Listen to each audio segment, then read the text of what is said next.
누가복음 18장 1절부터 8절에 나오는 불의한 재판관, 신물교훈 14장 원한을 풀어주지 아니하시겠느냐. 자, 성경 말씀 먼저 보겠습니다. 우리 누가복음 18장, 제가 홀수절을 읽고 여러분들께서 짝수절을 읽어주시면 좋겠습니다. 예수께서 그들에게 항상 기도하고 낙심하지 말아야 할 것을 비유로 말씀하여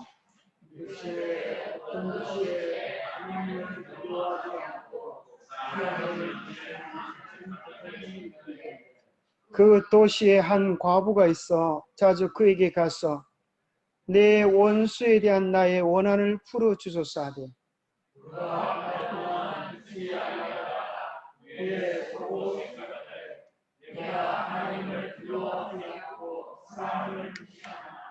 이 과부가 나를 번거롭게 하니 내가 그 원한을 풀어주리라. 그렇지 않으면 늘 와서 나를 괴롭게 하리라 하였느니라.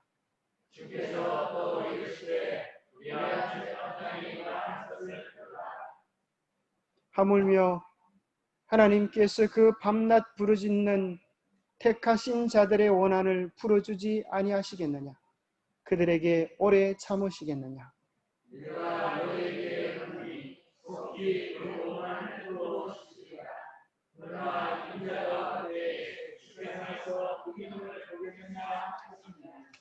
예, 감사합니다.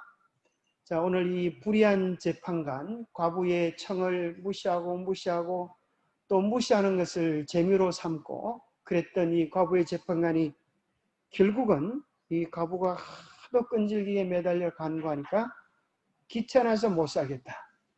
그렇게 해가지고 그 소원을 들어주는 내용이 나옵니다. 이것은 무엇을 위하여 주신 비유라고요?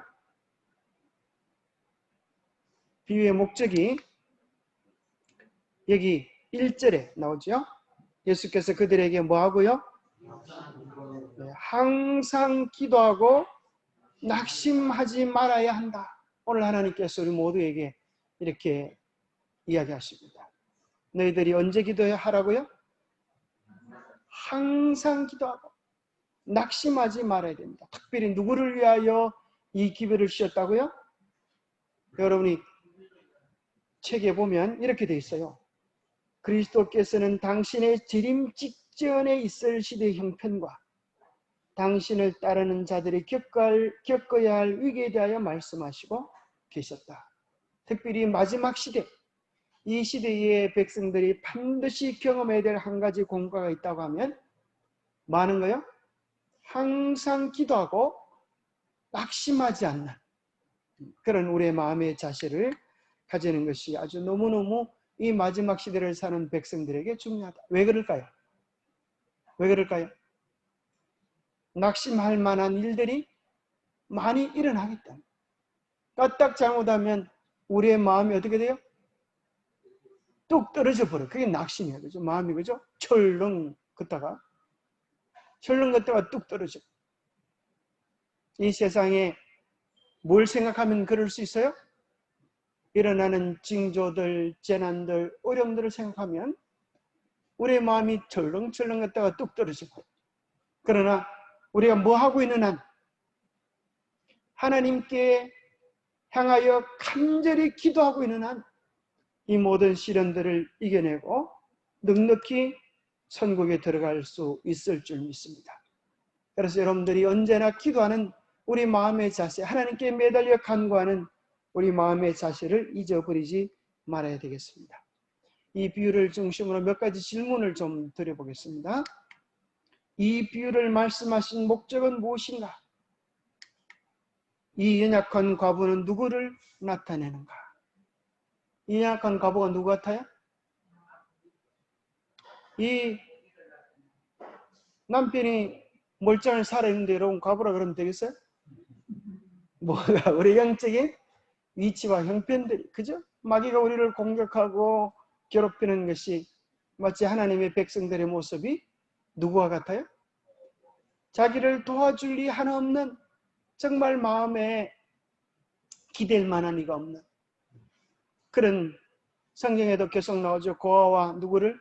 과부를 돌보라는 말씀처럼 그 당시에 가장 연약하고 자기를 지킬 그런 힘이 없는 자들을 대표하는 그 단어가 가부였습니다. 그래서 진리대로 산다고 하는 것은 어쩌면 어렵고, 말씀대로 산다고 하는 것은 이 세상에 누구도 좋아해 주지 않고 편들어 주지 않는 외로운 길을 가는 것 같아요. 이번에 10만 명 서명운동, 청원운동 하는 것도 그 도장 하나 찍어주는 것도 잘 안 찍어주지. 되게 친한 척해도 이렇게 가서 이 도장을 좀 찍어주십시오, 이렇게 말을 하면 아이고 그 힘들어하고 안 해주는 걸 보면서 우리가 참 그런 것을 보게 됩니다. 이 세상에 있는 안식일을 등지고 살면 시험도 잘 칠 수 있고 또 이 세상에서 마음 편히 살 수 있는데, 우리는 정말 이 세상 법도 우리를 지켜주지 않는 외롭고 힘든 인생을 살아가는 그런 모습을 발견하게 돼요. 자, 세 번째, 불의한 재판관은 누구를 나타냅니까? 불의한 재판관은 누구 같아요? 우리 정성은 집사는 예수님이라 그랬는데 어떤 측면에서 예수님을 닮은 것 같아요? 이 불의한 재판관은 안 해주는데 예수님이 우리의 기도를 하도 귀찮으면 들어주시겠다 이런 거예요. 너희들 기도 열심히 하나 보자. 너희들이 열심히 아주 나를 귀찮게 하면 내가 들어주겠다. 그렇습니까? 그런데 왜 불의한 재판관을 예수님이라 그래요? 그래서 이제 불의한 재판관을 보면서 하물며 너희일까 보냐. 불의한 재판관도 뭐에서 들어주는데? 귀찮아서 들어주는데, 하물며 나는 이 재판관보다도 더하다 더 못하다? 더 좋은 분이 아니시겠느냐. 그래서 너희들이 이 세상 재판관도 그렇게 들어주는데 하물며 우리 주님께서 우리의 소원을 들어주시지 않겠느냐. 그러니 너희들 뭐하지 마라? 염려하지 말아라. 그죠? 염려하지 말고 너희들의 소원을 간절히 하려면 내가 반드시 들어주겠다. 원수는 누구를 나타냅니까? 원수가 누구죠? 원수가 누구죠? 이제 태백이를 놨다고 대답을 안 하시는 것 같아요.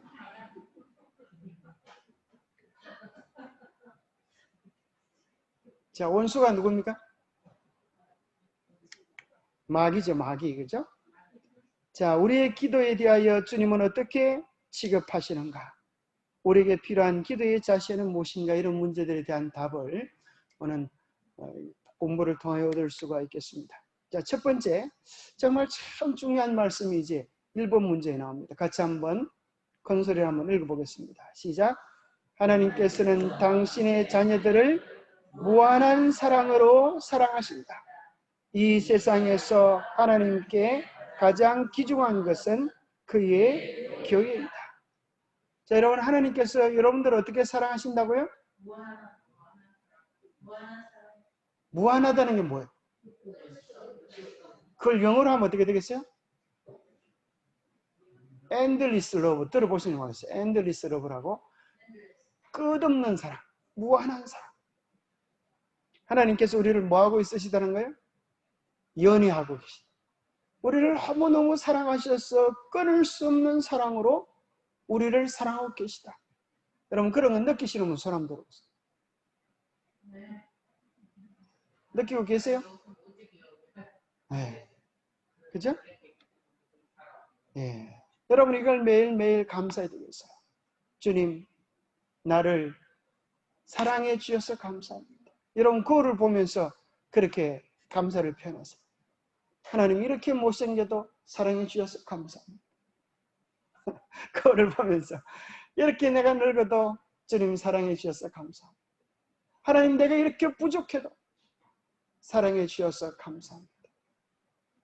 제가 보기에도 별로 잘생기지 못했는데 주님은 뭐가 예쁘다고 이렇게 사랑해 주십니까? 제가 보기에도 늘 실수만 하는데 주님 뭐가 존귀하다고 이렇게 귀하게 여겨 주십니까? 그래서 여러분들이 주님의 사랑을 많이 누리시게 되기를 바랍니다. 이 세상에서 하나님의 눈에 가장 귀중하고 존귀한 것은 누구다? 우리 각자다. 그죠? 우리 각자다. 뿐만 아니라 여기 교회라고 이야기하는 것은 왜 교회가 될까요? 우리 중에 어떤 사람들 어렵고 힘들지만 뭘 팔아먹지 않고 진리를 팔아먹지 않고 진리대로 살기 위하여 오늘 이 과부처럼 어려움과 고난을 자처하는 자들이 주님 눈에 뭐같이 존귀하다? 보배같이 존귀한 것입니다. 여러분 팔을 꼭 이렇게 끌어안고 이렇게 여러분 팔로 여러분 꼭 끌어안고 이렇게 말씀하세요. 나는 주님 보시기에 보배처럼 존귀한 존재다.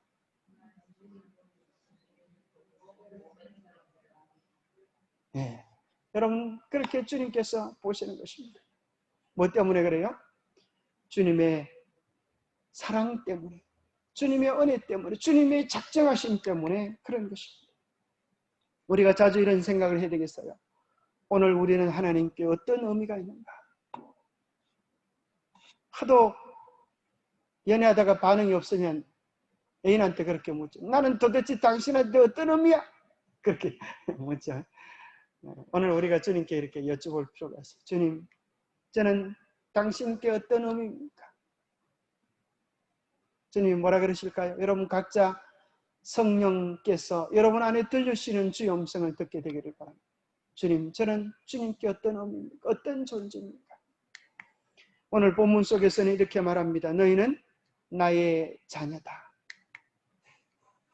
너희들은 나의 사랑이다. 에베소서 5장 31절부터 32절에 보면 그러므로 사람이 부모를 떠나 그 아내와 합하여 그 둘이 한 육체가 될지니 이 비밀이 크도다. 나는 그리스도와 교회에 대하여 말하노라. 사실 과부로 편돼 있는 이 외로운 여인은 신랑이 어디에 있어요? 하늘에 있는 것입니다. 그의 마음이 하늘에 계신 예수 그리스도를 사모하는 것입니다. 마치 성경에 보면 예수님이 초림하실 때 누가 일찍 남편을 잃어버리고 성전에서 정말 섬기며 봉사하기를 평생을 바쳤습니까? 안나. 들어보셨어요? 안나? 안나는 이름대로 아마 애도 안 낳나 봐요. 그래서 평생을 주의 전에서 하나님을 섬기면서 누구만을 기다렸어요? 메시아를 만나기를 간절히 기다렸다. 드디어 어린아이로 오신 그 예수님을 품에 안고 그렇게 기쁘고 즐거운 감사의 눈물을 흘리지 않았습니다.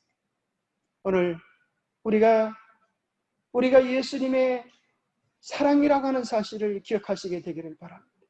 하나님께서 우리에게 좋은 남편을, 좋은 아내를 혹 주셨다고 하면 이것은 뭘 깨닫게 하기 위한, 하나님이 우리를 얼마나 사랑하시는지를 위한, 깨닫게 하기 위한 헛개비들이다. 그렇습니까? 한 번은 우리 집사람 보고 당신은 이 세상에서 누굴 제일 사랑하나 물어보니까요. 당신밖에 없지 이럴 줄 알았는데 예수님은 그래요. 제가 그 소리를 듣고 슬펐을까요? 서운했을까요? 한편은 좀 서운하더라고. 아니 이 사람이 나 말고 또 사랑하는 사람이 있어? 그래 생각을 했는데 나중에 한참 생각해 보니까 참 고마운 것 같아요. 왜냐하면 예수님을 그렇게 사랑하고 있기 때문에 내가 잘못하고 넘어질 때라도 나를 붙잡아 줄 수 있기 때문에. 만약에 나만 바라보고 있다가 내가 콕 넘어지면 어떻게 되겠어요? 같이 넘어지고 같이 죽자고 하면 세상 끝나는 게 아니겠어요? 우리 인생에 정말 기억해야 될 사실은 하나님께서 오늘 우리를 향하여 뭐라고 말씀하세요? 너는 나의 사랑이다. 너는 나의 사랑이다. 그 사랑을 오늘 기억하시게 되기를 바랍니다. 그리고 오늘 본문 속에 뭐라고 말하냐면 너는 나의 분깃이다. 너는 나의 유산이다. 너는 나의 재산이다. 너는 나의 몫이다. 너는 나의 돌봄이다. 너는 나의 자랑이다. 우리가 사실은 집에 부인을 좋아한다고 그러지만 하루 종일 어디 가서 있어요? 직장에 가 있죠. 직장에서 내가 어떻게 하면 이 일을 잘할까? 주님은 뭐라 그런가 하면 너는 나의 바로 일이다. 내가 하는 일이 뭔가 하면 너를 보살피고 너를 행복하게 하고 너의 피로를 채워주는 일이 나의 몫이다. 우리 주님께서 그렇게 말씀하시는 것입니다. 신명기 32장 9절 10절에 보면 여호와의 분깃은 자기 백성이라. 우리가 하나님의 재산이라고. 야곱은 그 택하신 기업이로다. 여호와께서 그를 황무지에서 짐승의 부르짖는 광야에서 만나시고 호위하시며 보호하시며 자기 눈동자같이 지키셨도다. 오늘 주님이 우리를 향하여 뭐라고 말씀하는 거야? 너는 누구다? 너는 내 눈동자다. 세상에 우리 예수님 이렇게 멋진 시인이세요. 너는 내 눈동자다. 내가 너를 사랑하기를 나의 눈동자처럼 너를 사랑하고 너를 지킨다. 그것이 한 번만 나온 게 아니에요. 스가랴 2장 8절에 보면 만군의 여호와께서 이같이 말씀하시되 너희를 노력한 열국으로 영광을 위하여 나를 보내셨나니 무릇 너희를 범하는 자는 그의 눈동자를 범하는 것이다. 우리가 주님의 눈동자여서 혹시 너희들을 해코지 하면 예수님의 눈동자를 해치는 것과 같다. 우리 신체 중에 가장 연약하지만 가장 존귀하고 소중한 존재가 있다고 합니다. 그것은 눈입니다. 그죠? 그래서 하나님께서 우리의 눈을 만드실 때 여러 가지로 보호를 해주셨어요. 자, 우리 눈은 어떤 보호들을 받고 있을까요? 첫 번째, 눈 위에 뭐가 있어요? 이 윗눈썹이 있어요. 그래서 비가 오거나 물기가 땀에서 내리면 이것이 눈으로 들어가지 않도록 제방 뚝을 쌓아놨어요. 비가 오면 이렇게 뚝으로 하나님께서 우리를 보호하고 계십니다. 이 뚝이 눈 밑에 있으면 어떻게 되겠어요? 물이 다 눈으로 들어오죠. 이번에 홍수 때 보셨잖아요. 뚝이 무너져가지고 얼마나 많은 집들이 물속에 잠겼어요. 하나님께서 뚝을 싸셔서 우리의 눈을 막고 보호하시고 쏙눈썹을 또 주셨어요. 쏙눈썹. 이것은 미모뿐 아니라 미세의 물방울이나 땀방울, 먼지들을 막아주고 있어요. 쏙눈썹. 게다가 하나님은 쏙눈썹이 있는 자리에 천모선이라고 하는 그 특별한 선을 주셔가지고 눈이 열받지 않도록, 열을 받지 않도록 열을 해소하는 작용을 한다. 눈이 열을 받으면 눈이 시뻘개질 텐데 그런 일이 일어나지 않도록 하나님께서 눈을 해소시키고, 그 다음에 하나님께서 우리 눈을 깜빡이도록 하시는데 항상 2초 내지 10초의 시간적 간격을 두고 눈을 깜빡이도록 그렇게 하세요. 그래서 눈을 깜빡일 때마다 습기를 유지하고 각막을 보호하는데 하루에 평균 14,000번 이상, 평생에 3억 번 이상 우리의 눈을 깜빡이도록 해놓으셨어요. 그래서 여러분들이 핸드폰이나 이 영화들을 많이 보면은 눈이 어떻게 될까요? 저놈이 죽나 사나 쳐다본다고 눈을 안 깜빡여요. 그러면 눈이 빨리 필요해지고 눈이 망가져요. 그래서 여러분들이 눈을 건강하게 만들려고 하면은 그 의사들 얘기하는 거 보니까요.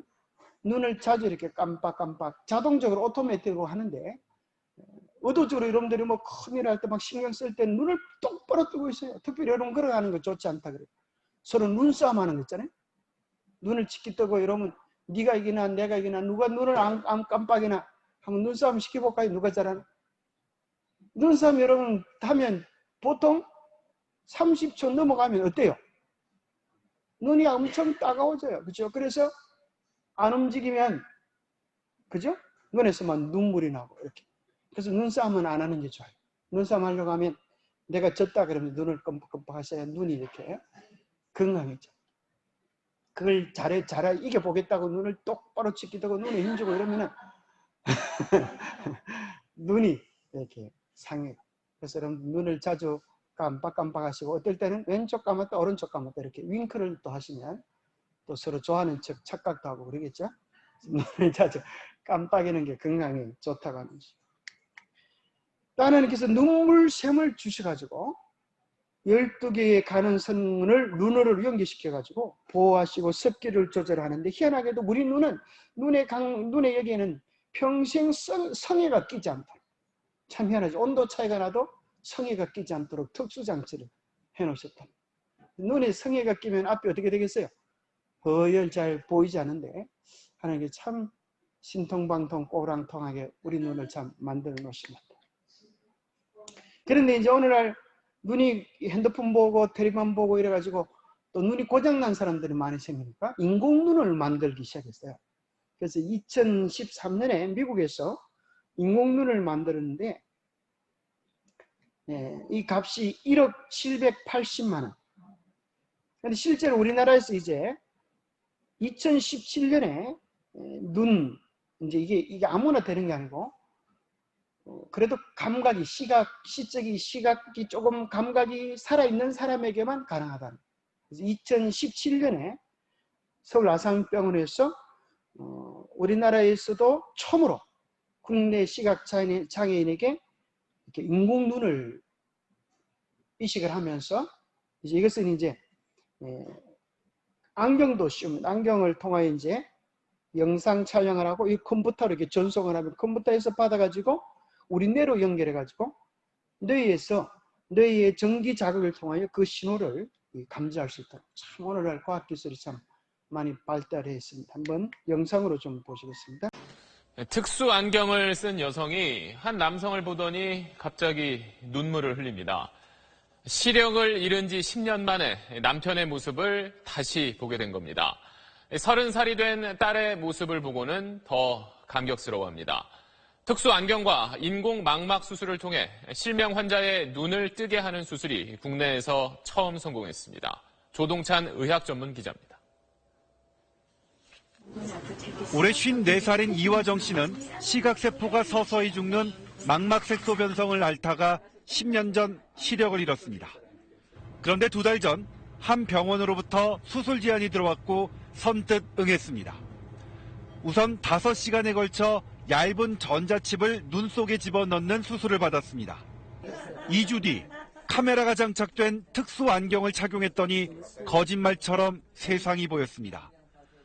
안경 카메라로 찍은 영상을 눈 속 전자칩으로 보내면 전자칩은 사람의 시신경이 반응할 수 있는 전기 신호로 바꿔서 뇌로 보냅니다. 안경 카메라로 촬영한 영상을 사람의 뇌 안에서 재생시키는 원리입니다. 안녕하세요. 제가 보이시나요? 선명하지는 않지만 어느 정도의 이목구비는 구별할 수 있고 이거는 D자고 글씨도 읽을 수 있게 됐습니다. 예전같이 100%는 아니더라도 반만이라도 찾는 거에도 더 이상 그것만으로도 충분히 만족해요. 외국에서는 230명이 수술을 받아 성공했지만 모든 실명 환자에게 효과를 나타낼 수는 없습니다. 지세포만 손상된 신경세포가 살아있는 환자에 한해서 지금 이게 가능합니다. 한 500명 정도가 대상이 될 거라고 생각하고 또 비용은 2억 원에 달하고 전자장치의 건전지를 3시간마다 교체해야 합니다. SBS 조동찬입니다. 참, 여러분 감사하시고 여러분 2억 원 다 번 사람들 그렇죠? 이 눈이 이 눈을 끼웠다고 해서 다 똑똑히 보이는 것도 아니고 그렇죠? 이렇게 좀 미미하게 보이는데 큰 글자 아주 큰 글자만 이렇게 읽을 수 있다. 그래도 아주 너무 만족하다고. 참 우리의 눈이 별로 좋지 않은 인공눈도 2억 원이라고 합니다. 우리 진짜 눈은 뭐 그죠? 10억 원 이상의 가치를 가지고 있죠. 여러분들은 벌써 오늘 저녁에 겨우신 분들은 10억 원은 금방 버셨습니다. 그죠? 가치를 깨달았습니다. 10억 원. 게다가 눈만 10억 원이겠어요. 머리는 그 얼마나 더 비싸겠어요. 100억 원을 그냥 버신 겁니다. 그죠? 그럼 갑자기 부자가 되셨어요. 그렇죠? 얼마나 행복한 모습을 좀 지어보세요. 갑자기 100억 원을 버셨으니까. 그죠? 게다가 밥을 먹을 수 있는, 그죠? 입, 그죠? 말할 수 있는 입, 움직일 수 있는 손과 발. 이렇게 하면 우리는 억대, 천억대 부자가 된 것입니다. 오늘 누가복음 11장에 보면 이런 말씀을 하고 계세요. 쉬운 번역인데 너희의 눈은 몸의 등불이다. 만약 내 눈이 성하면 내 온몸이 빛으로 가득 찰 것이다. 그러나 내 눈이 성하지 않으면 온몸이 어두움으로 가득 찰 것이다. 그러므로 너희 안에 있는 빛이 어둡지 않게 조심하여라. 만일 내 온 몸이 빛으로 가득 차고 어둠이 없다면 등불이 그 빛으로 너를 비출 때처럼 온전히 밝게 빛날 것이다. 여러분, 빛나는 삶을 살고 싶다고 하면 뭘 잘 지켜야 되겠어요? 이 2억짜리, 10억짜리 눈을 잘 지켜야 되겠어요. 그죠? 이 10억짜리를 가지고 아무거나 보면 안 되겠어요. 보지 말아야 될 것을 보면 안 되겠어요. 거룩하고 좋고 아름다운 것들에 우리의 시선을 고정시켜서 100만 불의 가치를 만들어낼 수 있는 우리 100만 불의 사나이, 100만 불의 우리 사람들이 다 되시기를 간절히 바랍니다. 왜냐하면 주님께서 보시기에 우리는 누구다? 주님의 눈동자다. 그렇게 주님이 자랑하시고 존귀 여기시고 소중히 여기시는 그 사랑을 우리가 매일 누리게 되기를 바랍니다. 자, 이 재판관은 자기의 전제적인 권위를 과시하고 싶어서 그 과부로 하여금 와서 헛되이 호소하고 간청하게 놔두었을 뿐 아니라 오히려 그 과부가 그렇게 하는 데서 쾌감을 느꼈다. 그러나 그 과부는 그 일을 중지하지도 않았고 낙심하지도 않았다. 그 법관이 몹시 냉담하고 완고했음에도 불구하고 그 과부는 그 법관이 자기의 사정을 들어줄 때까지 계속 호소했다. 참 대단하죠. 우리에게 이런 간절함과 인내가 있다고 하면 못할 일이 뭐가 있겠나 싶어요. 그죠? 여기 보니까 이 표현이 참 중요한 것 같아요. 과부는 그 일을 중지하지도 않았고 낙심하지도 않았다. 자기의 사정을 들어줄 때까지 계속 호소했다. 하나님 앞에 우리가 이렇게 간절한 마음을 가지고 나아가면 주님께서 결단코 우리를 외면하지 않으실 것입니다. 그리스도께서는 당신의 재림 직전에 있을 시대의 형편과 당신을 따르는 자들이 겪어야 할 위기에 대하여 말씀하고 계셨다. 특히 그 시대에 관하여 그분께서는 사람들로 항상 기도하고 낭망하지 말아야 될 것을 비유로서 말씀하셨다. 자, 하나님께서 이 시대에 이제까지 살아있던 모든 사람들을 사랑하셨지만은 특별히 누구를 더 사랑하시는가 하면 누구를? 마지막 주자들 너무너무 사랑하신다고 히브리서 11장에 기록해놨어요. 히브리서 11장에 보면 믿음의 기라성 같은 주자들을 다 소개한 다음에 아브라함, 야곱, 이삭 이 기라성 같은 믿음의 사람들을 다 소개한 다음에 제일 마지막으로 누구를 소개하는가 하면 이렇게 이야기합니다. 이제 마지막 지구 역사의 마지막 대쟁주의 주자들에게 이렇게 부탁합니다. 이 사람들은 다 믿음으로 말미암아 증거를 받았으나 약속된 것 곧 천국을 아직 받지 못하였다는 거예요. 이는 하나님이 우리를 위하여 더 좋은 것을 예비하셨은즉 우리가 아니면 그들로 온전함을 이루지 못하게 하려 하십니다. 자, 이제 마지막 대쟁투의 주제가 누구라고요? 오늘 우리들이다. 마지막 시대를 살아가는 환란의 시대를 살아가는 우리들이다. 그래서 우리들에겐 뭐가 더 필요한가 하면 이제까지 살았던 믿음의 조상들이 가졌던 믿음보다 더 뜨거운 믿음과 헌신과 열정이 우리에게 필요한 것입니다. 마라톤을 릴레이 경주를 할 때 누가 제일 큰 박수를 받아요? 제일 마지막 주자. 마지막 주자가 테이프를 자를 때 가장 큰 박수를 받는 것입니다. 마지막 주자가 바톤을 받을 때는 1등으로 가다가 그 주자가 잘못해가지고 꼴등이 되면 어떻게 되겠어요? 사람들이 안타까워서 어쩔 줄을 몰라 하는 것입니다. 반대로 꼴등으로 바톤을 받았는데 그 주자가 사람들을 따라내서 1등이 될 때 무슨 일이 벌어질까요? 청중들이 일어나서 환호를 하면서 고함을 지르면서 우리 같은 박수를 보내지 않겠습니다. 오늘 우리는 지구 역사의 마지막 주자로서 이 마지막 선악의 대쟁투를 마무리하고 영광의 멸류관을 썰 그 마지막 주자들로서 우리의 사명의 중대성을 잃지 않게 되기를 바랍니다. 귀한 영감의 기별은 이렇게 이야기합니다. 오늘 마지막 시대에 직분이 얼마나 중요한지 하늘의 천사들일지라도 그들이 우리와 바꿀 수만 있다면 즐거이 우리와 위치를 맞바꾸려고 할 것이다. 오늘 우리가 너무나 존귀한 자리에 있음을 기억하고 이것을 잃어버리지 않게 되기를 바랍니다. 그것을 뭐로 표현할 수 있는가 하면 장자권으로도 비유할 수 있어요. 장자권. 자, 누가 야곱의 형님이 누구였어요? 에서. 원래는 누가 장자권을 찾아야 되는데 에서가 장자권을 찾아야 되는데 어느 날 사냥을 하다가 집에 와보니까 집 앞에 야곱이 텐트를 치놓고 거기서 뭐하고 있었어요? 팥죽을 끓이고 있었어요. 그걸 보는 순간 갑자기 무슨 생각이 들었을까요? 아이고 내가 저 팥죽 안 먹으면 죽겠다. 배고파 죽겠다. 저 팥죽을 먹어야 살겠다. 그런 생각이 딱 드는 것입니다. 그래서 형님이 동생한테 애야 그 팥죽 나한테 한 그릇 다.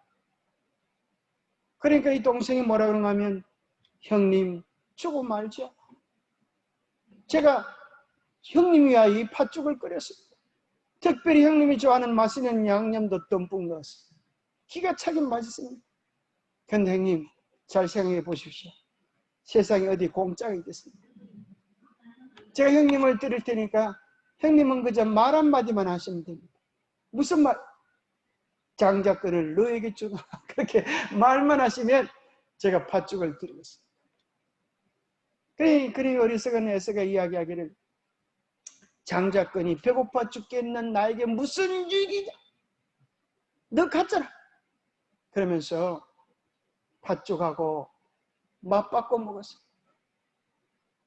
여러분 집에 있는 냄비는 엿싸먹을지 몰라도 그래도 될지 몰라도 하나님께서 우리를 부르신 이 장자권 같은 소중한 하늘 백성의 특권을 팔아먹지 않게 되기를 바랍니다. 히브리서에 보면 에서가 나중에 팔아버렸던 장자권 때문에 울며 불며 통곡하고 탄식할지라도 그것을 받지 못했다는 것입니다. 그래서 너희들은 뭐한 에서 같은 자가 되지 말라? 뭐한 에서 같은 자가 되지 말라? 옛날에 잘 생각이 나는데 그 단어가 뭔지 모르겠어요. 히브리서 11장에 보면 무슨 에서? 그럼 생각 잘 안 나? 저만 생각 안 나는 줄 알았더니 여러분들 생각이 잘 안 나요. 자, 한번 찾아보시기 되기를 바랍니다. 그런 에서가 되지 않게 되기를 하나님께서 우리에게 요구하시는 것입니다. 자, 우리의 원수는 사단인데 사단은 뭐라고 뭐하는 일을 해요? 같이 한번 읽어보겠습니다. 시작. 사단은 참소하는 일을 하늘에서 시작했다. 그 일은 사람이 타락한 이래로 사단이 땅에서 해온 일이고 특별한 의미에 있어서 그 일은 이 세상 역사에 종말이 가까울수록 그가 더욱 열심히 행하리라. 자, 예수님이 주어본 많은 일이에요. 우리를 돕고 사랑해 주시는 일이라고 하면 사단의 주어본 뭐예요? 참소하는 일. 헐뜯고 죄를 밝혀내는 일이 사단의 주어입니다. 하늘에서부터 무슨 일을 했어요? 참소하는 일. 하나님을 참소하고 오늘 마지막 때는 또 누구를? 하나님의 백성들을 참소하는 일을 열심히 하는 것입니다. 스가랴 3장에 보면 대제사장 여호수아는 여호와의 천사 앞에 섰고 사단은 그의 오른편에 서서 그를 대적하는 것이 나옵니다. 저 사람은 죄를 지었기 때문에 도무지 구원받을 수 없는 백성입니다. 저는 죄를 지었기 때문에 나의 소유입니다. 그럴 때 하나님께서 사단에게 이르시되 사단아 여호와께서 너를 책망하노라. 이스라엘을 택한 여호와께서 너를 책망하노라. 이는 불에서 꺼낸 거슬린 나무가 아니냐. 여호수아가 더러운 옷을 입고 천사 앞에 서 있는지라. 여호와께서 자기 앞에 선자들에게 명령하사 그 더러운 옷을 벗기라 하시고 또 여호수아에게 이르시되 내가 내 죄악을 제거하여 버렸으니 내게 아름다운 옷을 입히리라. 자, 이 여호수아는 죄인된 우리를 대표하는 것입니다. 사단의 목적은 무엇인가 하면 우리의 죄를 덜주어서 우리의 변화되지 않는 품성을 덜주어서 뭐하게 하도록 하는 거예요? 우리의 마음을 굴복시키는 거예요. 네가 아무리 수고하고 했을지라도 너는 구원받지 못할 자야. 송충이는 솔잎을 먹어야지 네가 왜 거기 가 있어? 너는 내 백성이야. 마귀가 하는 일이 그런 거야. 다른 사람은 다 구원해 주실지라도 너는 안 돼. 그것이 마귀가 우리 각자에게 하는 소리입니다. 다른 사람은 하나님이 사랑해 주실지라도 하나님이 너는 미워하셔. 혹시 여러분 마음속에 그런 소리가 들리거든 우리가 어떻게 되겠어요? 아멘 하면서 따라가면 큰 이유 때문에. 예수님이 하셨던 것처럼 사단아 물러가라. 비록 나는 죄인이지만은 예수 그리스도께서 나를 위하여 당신의 보혈을 흘려주셨다. 그렇게 이야기할 수 있게 되기를 바랍니다. 대답이 신통차네요. 사단은 그리스도를 그들의 힘으로 삼는 모든 사람을 질투한다. 그의 목적은 악을 선동하는 일이며 그가 그 일에 성공하게 되면 그에 대한 온갖 비난을 시험하는 자들에게 퍼붓는다. 그는 그들의 더러운 옷과 결점이 많은 품성을 지적한다. 그들은 그들의 구주를 욕되게 한 그들의 약점과 어리석음과 배은 망덕의 죄와 그리스도와 같지 않은 성품 등을 제시한다.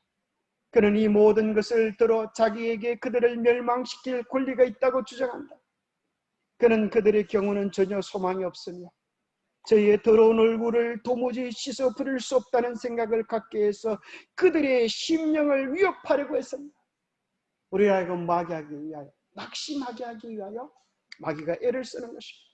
그는 그들의 믿음을 파괴해서 그들로 자기의 시험에 완전히 굴복하고 또 하나님께 대한 그들의 충절을 버리도록 한다. 주의 백성은 그들 스스로 사단의 비난에 대해 답변할 수 없다.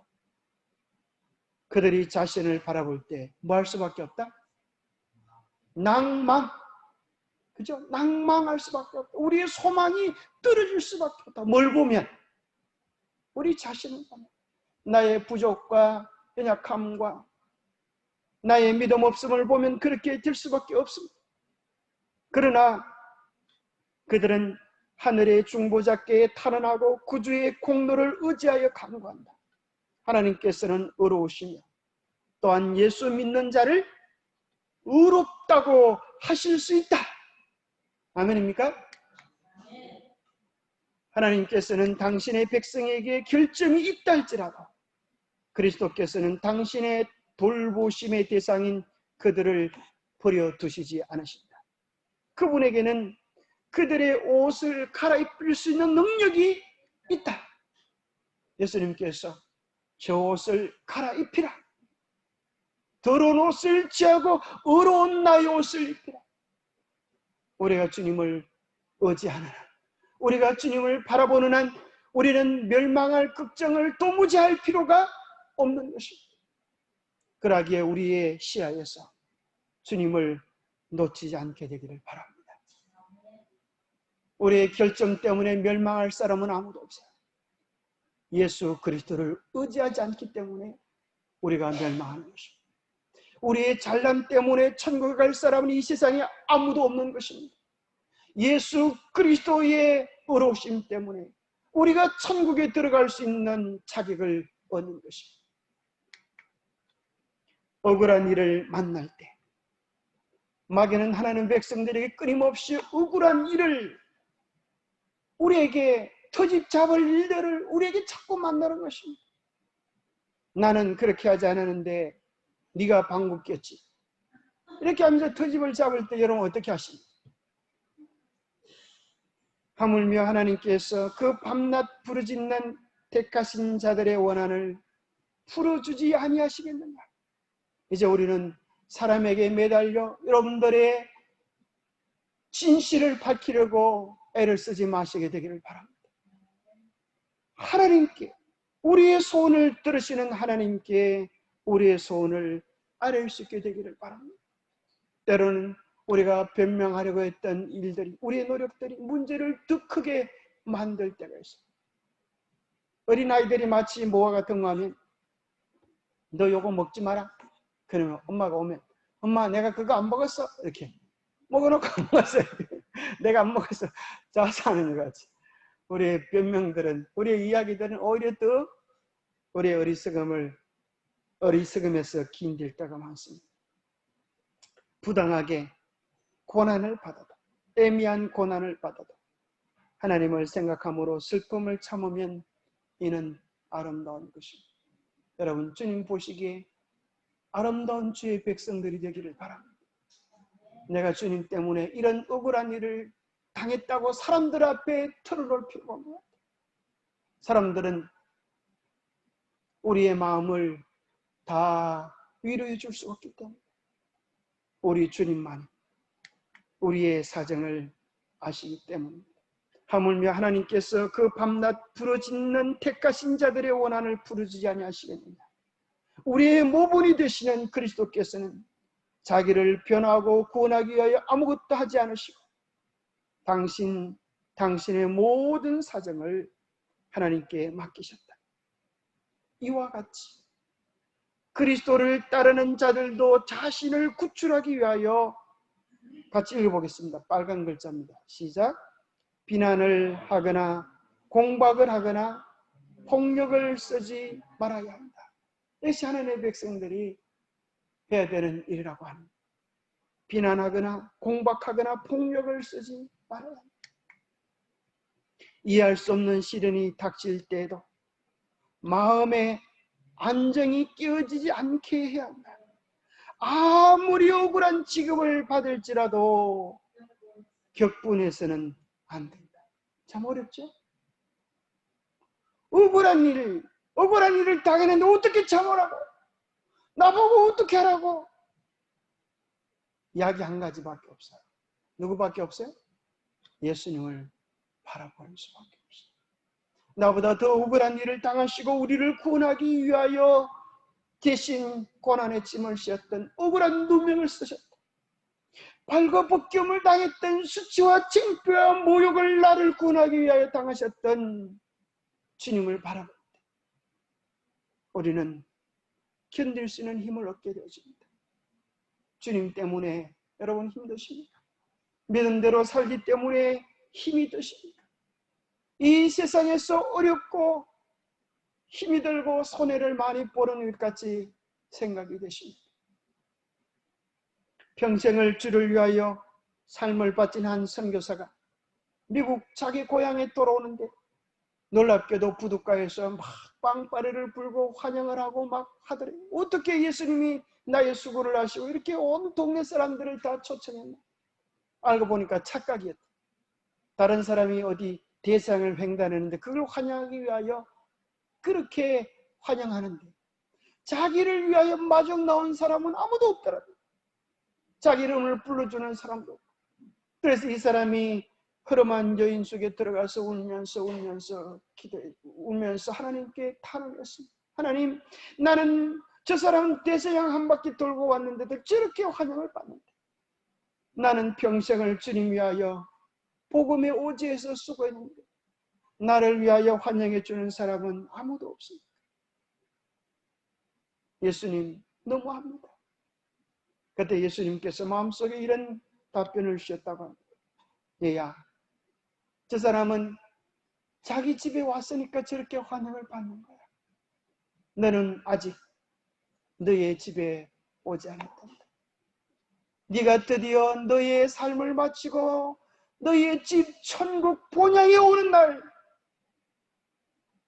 헤아릴 수 없는 천사들을 줄이셔 너를 위하여 빵빠레를 불고 내가 너를 품에 안으면 너에게 하늘의 의의 면류관을 씌워주고 그때도 네가 나에게 서운하다고 이야기할 수 있겠니?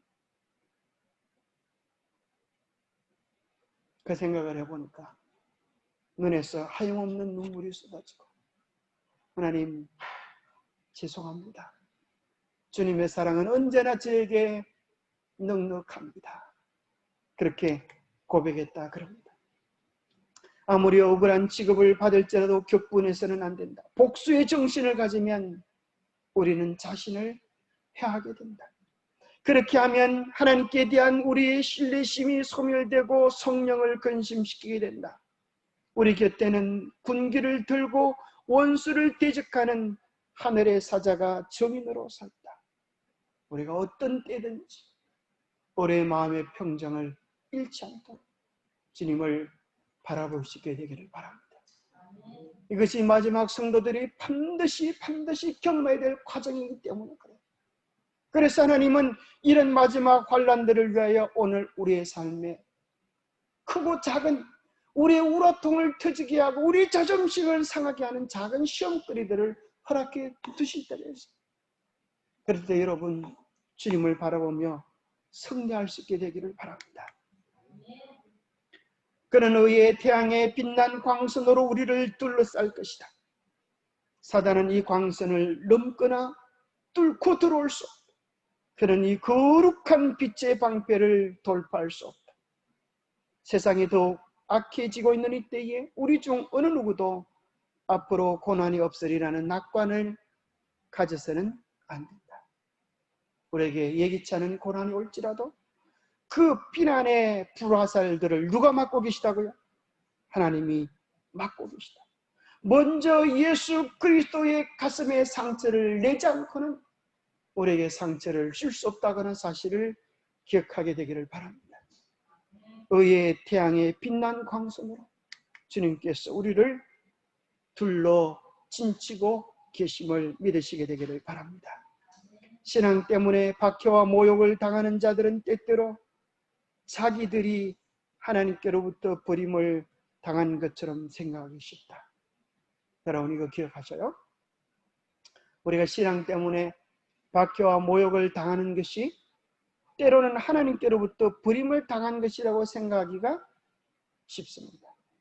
그러나 오히려 하나님의 참 백성들은 예수님 때문에 고난과 시련을 당할 때에 뭐 했다 그랬어요? 기뻐하고 즐거워했다. 너희 전에 있던 선자들이 같이 핍박을 당했다고 이야기하는 것이 우리가 주님 위하여 당하는 고난과 어려움이 있을 때에 기도할 때에 그 문제가 쉽게 해결되잖아. 그럴 때 우리는 하나님께서 나를 뿌리신 것 아닌가 생각할 필요가 없고 생각하지 말아야 된다는 것이 우리를 위하여 마지막 환난을 경험을 우리를 위하여 누구를 시범으로 주셨어요? 침례 요한을 주셨어요. 침례 요한이 주님을 위하여 평생을 바치는 그의 생명이 참으로 가정한 일로 인하여 목배임을 당할 때에 우리는 억울하다고 그렇게 이야기할 수 있을지 모르겠지만 주님은 그를 향하여 사람이 받을 수 있는 최고의 영광을 받았다고 이야기하는 것입니다. 우리는 이 땅의 고난으로 우리가 당할 시련의 크기를 평가하지 않냐고 하늘에서 보실 우리 하나님의 평가로 우리가 당하는 시련들을 평가할 수 있게 되기를 바랍니다.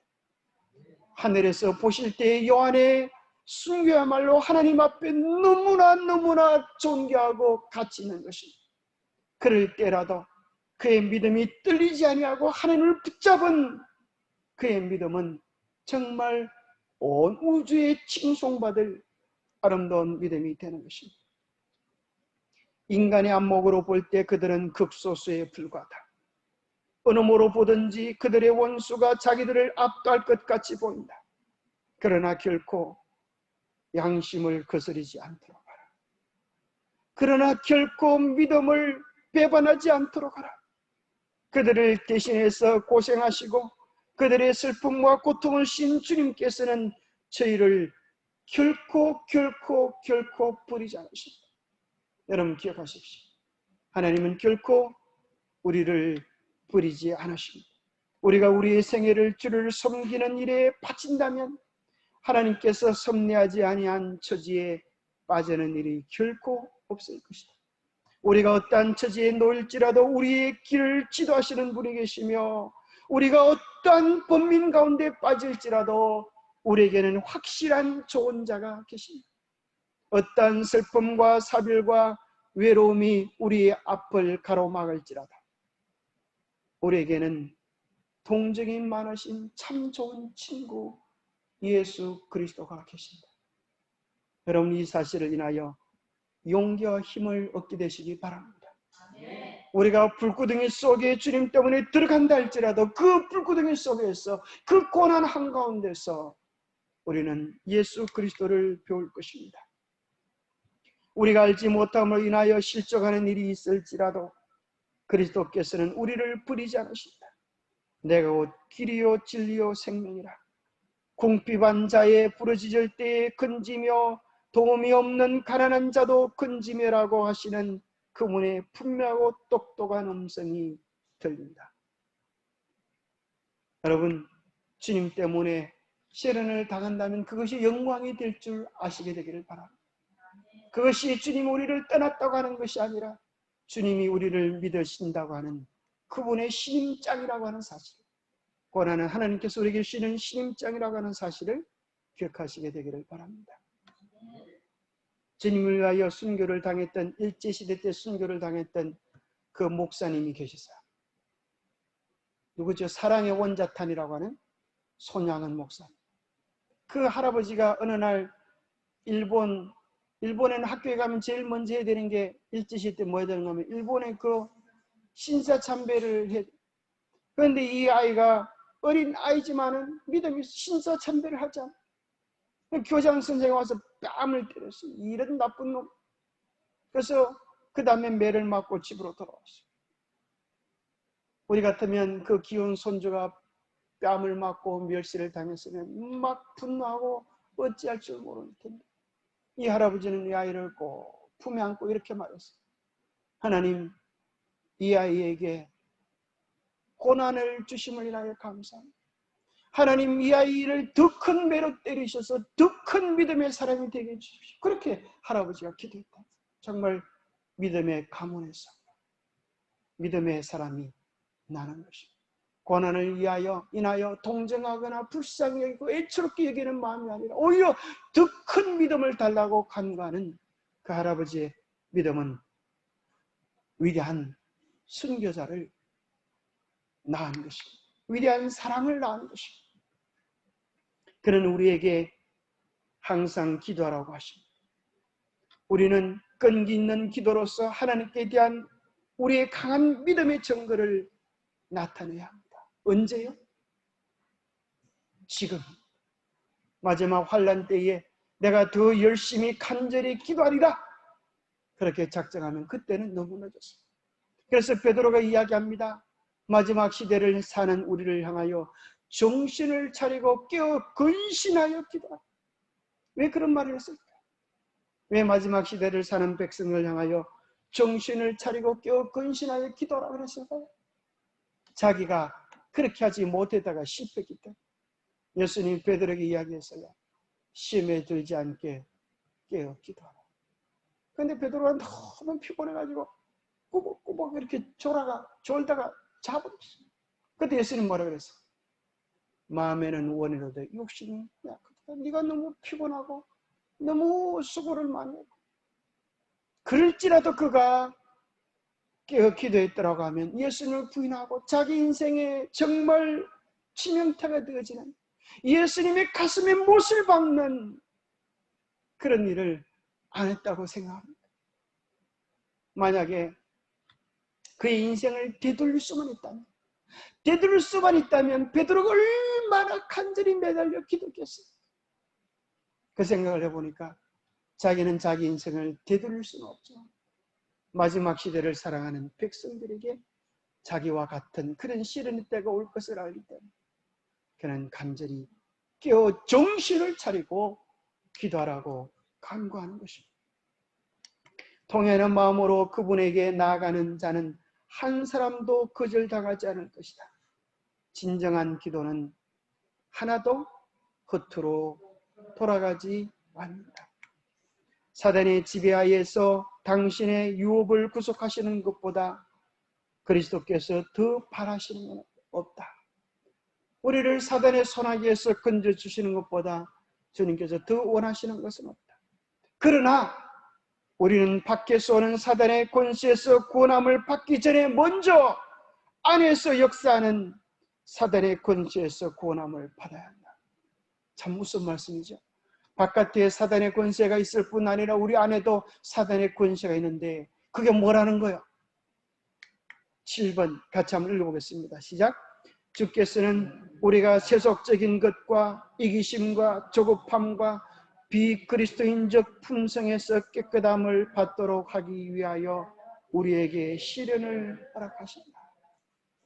우리 안에도 마귀의 뿌리, 마귀의 간첩이 있는데 우리 속에 세상을 사랑하는 마음과 이기심과 조급함과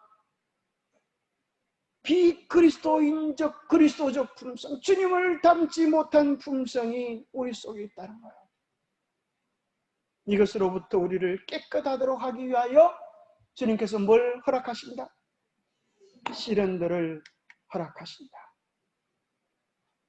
그 깊은 환난의 물결이 우리를 덮치도록 허락하시는 것은 우리로 하여금 그분과 그분이 보내신 예수 그리스도를 알게 하시기 위함이다. 주님이 얼마나 우리를 사랑하시고 우리를 존귀 여기는지 깨닫게 하기 위하여 고난의 불구덩이 속에 들어가기를 허락하신다는 것입니다. 그렇게 하심으로 우리로 하여금 더러운 죄악에서 깨끗이 씻음을 받고자 하는 깊은 갈망을 갖도록 하시며 그 시험을 통하여 더욱 순결하고 더욱 거룩하고 더욱 기쁨을 누리게 하시기 위함이다. 여러분, 욥처럼 생각지 않았던 고난의 불구덩이 속에 들어갈 때 욥이 고백했던 것처럼 이렇게 고백할 수 있게 되기를 바랍니다. 뭐라고 고백했어요? 뭐라고 고백했어요? 내가 정금같이 나오리라. 우리가 어떤 고난 속에 들어갈지라도 욥의 구호를 외칠 수 있게 되기를 바랍니다. 주님, 제가 고난 속에 들어갈지라도 그 고난이 나의 품성을 망가뜨리지 못하고 오히려 더 진실된 정금 같은 주님을 사랑하는 품성이 되어 나오겠습니다. 하늘의 천사들이 옛날에 아브라함이나 모세와 함께 그리며 이야기하였던 그 시대와 마찬가지로 오늘날에도 하늘 천사들이 우리를 지켜 보호하고 있습니다. 그곳에는 인간의 말과 행동이 일일이 감찰하는 눈에 보이지 않는 천사들이 있다. 모든 사업상의 지표와 오락을 위한 지표와 모든 예배의 지표에 우리의 육안으로 볼 수 있는 숫자보다 더 많은 청중이 있다. 때로는 하늘의 천사들이 보이지 않는 세계를 가리고 있는 휘장을 걷어올려서 우리의 생각을 분망하고 바쁜 생활에서 돌이켜 우리의 은행을 주목하고 있는 보이지 않는 증인들이 있다는 사실을 생각하게 하신다. 여러분 기억하십시다. 하나님께서 우리를 위하여 천사들을 보내셨다고 하는 사실. 마지막으로 이 말씀 읽고 기도하고 마치겠습니다. 우리는 이 지구를 방문하는 천사들의 사명에 대하여 지금 우리가 이해하고 있는 것보다 더 잘 이해할 필요가 있다. 우리가 하는 모든 일에 하늘 천사들이 우리와 협력하고 돌보아주고 있다는 생각을 갖는 것은 매우 좋은 일이다. 눈에 보이지 않는 빛과 능력의 군대들이 하나님의 약속을 믿고 그것의 성취를 구하는 온유하고 겸손한 자들을 수종든다. 모든 천사들은 섬기는 영으로서 구원받을 상속자들을 위하여 섬기라고 보내십니다. 여러분 외로워할 필요가 없습니다. 두려워할 필요가 없습니다. 하나님께서 수많은 천사들 통하여 주의 백성들을 지키시고 돌보고 계시기 때문입니다. 기도하겠습니다. 하나님, 마귀는 자기 때가 얼마 남지 못한 줄을 알고 여러 수많은 미혹들을 통하여 우리의 믿음을 무너뜨리고 우리의 확신을 무너뜨리고 우리를 주님 안에서 떠나게 하고자 애를 씁니다. 하나님, 이 세상의 그 어떤 시련도, 그 어떤 어려움도, 그 어떤 비난도, 그 어떤 오해도 하나님의 사랑에서 우리를 끊을 수 없는 것을 깨닫게 하시고 그 사랑에 깊이 뿌리 내리며 더 정금 같은 백성으로 주님 앞에 설 수 있도록 우리 속에 온전한 사랑을 허락해 주시옵소서. 우리에게 온전한 믿음을 허락해 주시옵소서. 우리에게 주님께 우리의 영적 시선을 고정시키는 온전한 소망을 허락해 주셨기를 우리 주 예수 그리스도 이름 어자하여 간절히 간구하옵나이다.